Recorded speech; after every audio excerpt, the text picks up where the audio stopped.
Over-tourism is becoming more and more of a problem in Europe. But what if there was a way to escape all the crowds and experience Europe in a completely different way? Hi there, I'm Joe Meyer, a Californian living in Europe. This is Joe's Compass, and today I want to talk about why you should maybe avoid going to Europe in the summer, and why you should explore some alternatives for when you might want to consider traveling.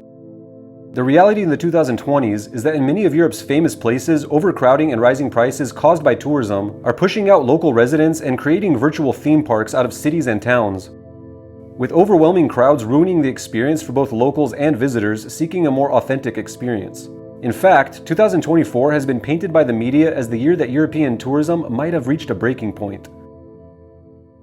So what is there to do about it? Obviously, I don't have the answer. Governments across Europe have been trying to do various things and none of them seem to be working. However, I do have some suggestions based on my own experience as a foreigner living in Europe for multiple years now. And my suggestion is a pretty simple one.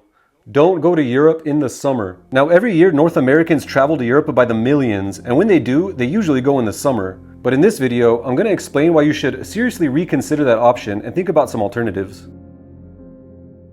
More and more people are becoming fed up with their government's lack of control over tourist arrivals, along with rising prices and the lack of space caused by the onslaught of foreign visitors each summer. And to make matters even worse, over-tourism often leads to greater pollution as well, which the locals are left to deal with after the summer tourist season ends.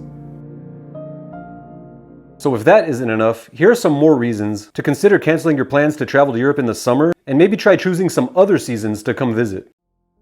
The summer of 2024 was Europe's hottest summer ever recorded. Now combine the unbearable heat with the concrete and asphalt of cities like Rome and Athens while getting stuck in long lines trying to catch a glimpse of some famous sight, and you have the concoction for an overall miserable experience. Living in Europe, I can't tell you how many times I've seen crowds of tourists following some tour guide in the beating sun with miserable looks on their faces. I don't know about you, but it just looks unpleasant to me. Oftentimes, the only option to cool off in the summer is to go for a swim at the seaside, but overcrowding at European beaches has also become a major problem in Mediterranean beach towns. And, in addition to the heat, extreme weather in the form of heavy rainfall and flooding has been ruining people's summer plans in Europe pretty consistently over the last few years. And I can tell you from experience living in Europe for multiple summers that just as quick as the heat waves come, random storms with intense rainfall and wind, and even hail, can come without warning, catching you unprepared as you go outside.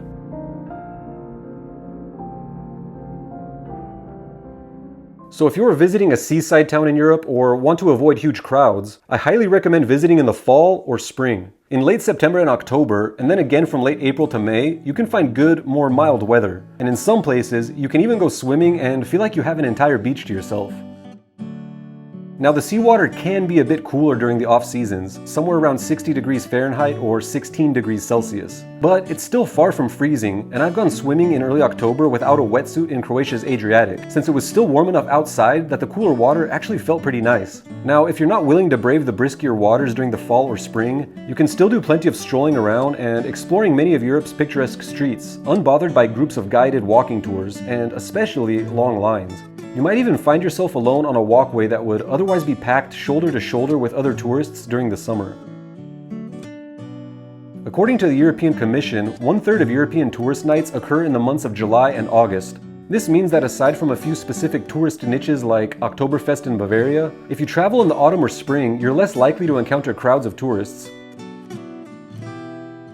And with locals back at work and kids back in school, by visiting Europe outside of the summer peak, you have the chance to be more adventurous and can actually see how local people live and go about their daily routines, which in my opinion is far more rewarding than seeing nothing but other tourists and tourism workers. And once again, if you don't want to deal with extreme heat and random flash floods, the weather can be more conducive to things like long walks and, in the fall especially, allowing you to enjoy some gorgeous views.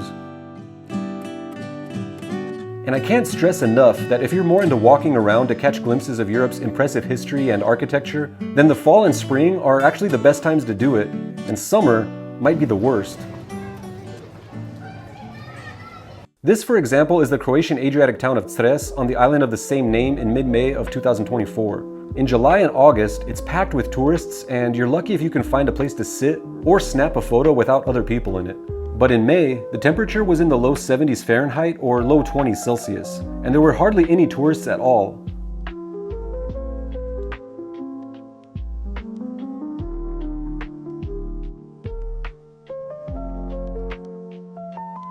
And otherwise, the town was mostly inhabited by locals. I walked around for hours without seeing more than a handful of people, had no trouble finding places to sit and have a drink, and sat by the beautiful water without having anyone next to me except for the friends that I came with. So this is just one example, and I can assure you that your chances of having an experience like this are much greater in the fall or spring than they are in the summer. Well, if you're someone who wants to be more in the mix and prefers crowded events, in December, many European towns and cities have impressive Christmas markets, or advents, where hot food and warm drinks, especially mulled wine, flow like the crowds disembarking from cruise ships in July and August.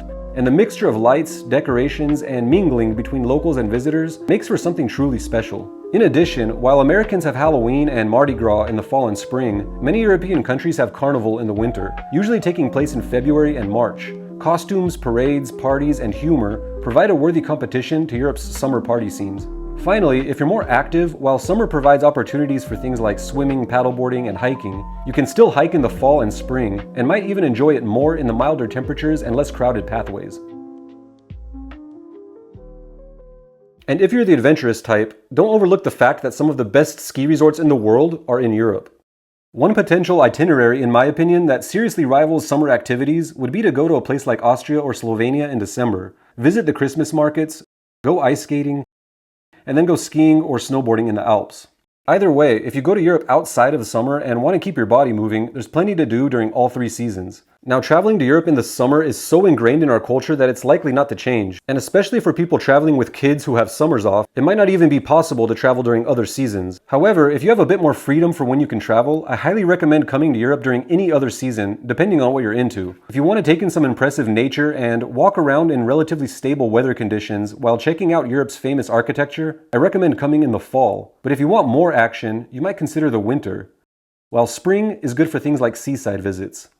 Now, I highly recommend that if you do come in the summer, you visit some lesser known destinations, which I'll go over more in another video. So please subscribe to my channel so that you can stay up to date with all of my videos here on Joe's Compass.